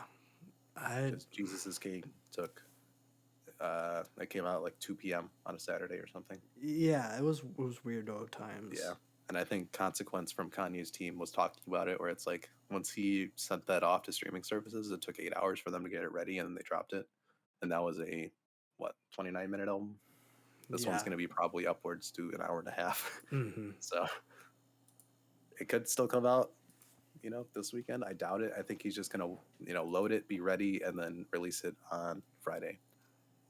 That given he doesn't change something, which is probably impossible because Kanye changes everything. Yeah. But I've kind of downloaded all the Donda listening parties. I've put together my own Donda track list out of all 3 listening parties and the versions I like the best. Just because we're waiting. I don't know what else to do at this point. I'm listening to all of it because I don't know if it'll ever come out at this point. So I'm just going to kind of indulge because a lot of the stuff was fantastic. Mm-hmm. Yeah. But yeah. Yeah. I enjoyed a lot of the music on there. Mm-hmm. I'm just hoping he puts off all the weird stuff that was meant to throw people off and just give us a good solid track list of 20 or so tracks. Take the baby off. Take Marilyn Manson off. I don't know if that'll happen. I know, but it depends what theme he's going for on the studio version. And that's the other thing where it's like if he doesn't drop it on the 3rd, he's not dropping it because there's too many different versions and too many different themes. That's true. So he's got to pick and drop. Mm-hmm. But yeah.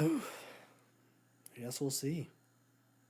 Overall, this thing is still a pretty iconic set of work, given the controversy and everything. And the controversy's only been with this one. The other 2 have been completely just the music and the art. Yeah. This is the one where Kanye really showed his face and was like, hey, here's my vision. Like it or not, here it is.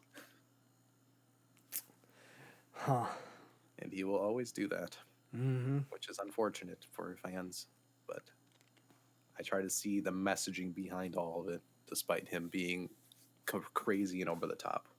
Yeah. And he tries to drill these things into people to get it, but as soon as you bring Marilyn Manson out, people are going to have their vision clouded because you brought Marilyn Manson out, which you should never do. I think there's ways to do it. Yes. And Kanye does it in very direct ways. Yeah. Which isn't really that's not really the best move as an artist.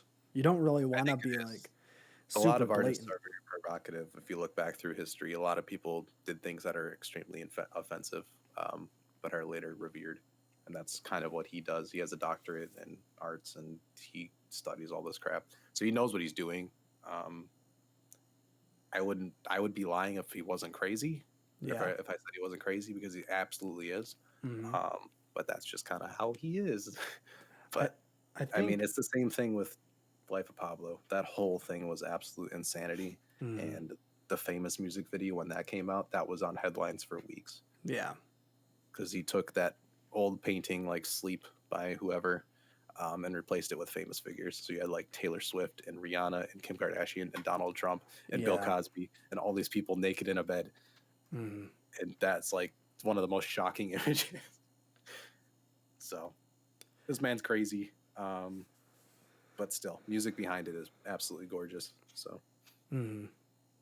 yeah, I think the difference between this Pablo rollout and the Donda thing is that I think giving DaBaby and like Manson now like a platform is different than the Sleep picture. Yeah, it's true. The Sleep picture is ultimately harmless, but DaBaby's gonna get plays. Marilyn Manson is gonna get plays, and people who don't know the controversy can be just like, "Oh, this verse is pretty fire," or whatever. Like, I don't know. I think as an artist, there's better ways to accomplish the message, and beating people over the head with like, hey, I want to give people a second chance. Let's bring out like a sex offender and like a guy who hates gay people. There's better ways to do it that aren't so for sure. blatant. And it's But like, this is Kanye West, so I know, but Yeah. I'm just saying, like, I think better artists have done it better than like this. I think, yeah. He's also one of these, like, I would classify him as a high artist. He has all the qualifications of a high artist, like a Picasso or something, yeah. where he is reviewed in this very, very high critical light, and he's actually doing it for millions of people. So for even Kanye's message gets lost by 90% of people that listen to his albums, and that's fine because the music behind it is still pretty revolutionary. Yeah. But yeah, the way he does it is just so over the top. But we've gotten used to it at that point, and that's kind of his artistic staple. Yeah. Which is it's fine. It's but- fine. It's always going to be a matter of ethics and all that. But at the same time, he'll do this, but then he'll donate all of the proceeds from the Donda Listening Party 3 to the Donda West Foundation and for the different Chicago organizations, and then give out free vaccines at the show. So That's true. this very like, he's bipolar. That's the only way I can put it. And I'm not putting any of this on his mental illness. I'm saying him as a person. Right. He There's can two do sides. one thing and then do another thing, and that's kind of what Pablo was about as well. Yeah. So always will be controversial. That's That true. ain't changing. At least it isn't like as blatant as it is. It isn't like I'm gonna go to TMZ and say that slavery is a choice. Or like, he isn't doing something like He's that. not having a mental breakdown moment. Yeah. Well, like 'Cause even like the staged stuff like that he Yeah, would do. 2016 to like Jesus is King, like on that line, he was absolutely he needed help from people because he was not taking his medication, and he was hospitalized on Pablo tour, and it was really, really rough. If Dave Chappelle flies from his Paradise City in Ohio to Wyoming, then you know Kanye's going through some stuff. Yep. Yeah. So I'm glad he's back to being mostly sane and seems like he's in a better mental place. It seems despite like it. still being Kanye West. Yeah. Yeah. No, I prefer this over everything else in the past like 5 years. Yeah. Pablo's a masterpiece, but what he was going through in that time is absolutely brutal. So overall, Donda's still going to be in my top 5 once it hits streaming. If Ever it does. And if it doesn't, I will still talk about it at my end of the year albums list because I think it still deserves to be talked about. I think that's fair. Yeah. But Drake next Friday, so I will be reviewing that one. Excited to hear what Drizzy Drake has to say. Could be good, could not be. I don't know. I guess we'll see. Yeah. We'll see if he, gets that Millie Bobby Brown verse on there, Oh, Everybody's waiting for it. do you think you're going to be able to hear if his foot is better in the track? God, I hope so. I hope that ACL is repaired. He's like, now my ACL is fixed. That would be the sickest bar. I just know Kendrick's going to come out and blow both of these out of the water. Oh, for probably. sure. Yeah. Donda's impressed me again and again and again, but I think Kendrick, when it comes out, it'll immediately hit and just be this amazing thing that's well loved by most people. I don't see him coming out with anything too like out there. No.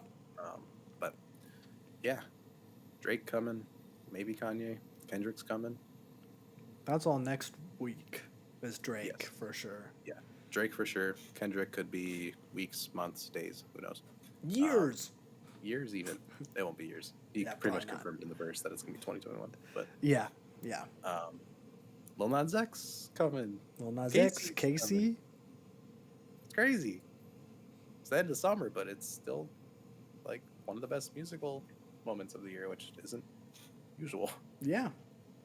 So It's a stay good tuned time. for all of that. Some of these will be reactions, maybe. Some of them won't. Who Yeah. knows? I don't know. Do we want to react to Lil Nas X? We could. That'd be jam. I don't think that I'm going to be like, oh, this is like way too over my head. It's Lil Nas X. It's Lil Nas It's going to X. be It's just bops after bops after yeah. bops. I think that could be fun. We'll Yeah. see. We'll see. But stay tuned for that. Yeah. I guess we'll have to see when Lil Nas X comes out in 3 weeks.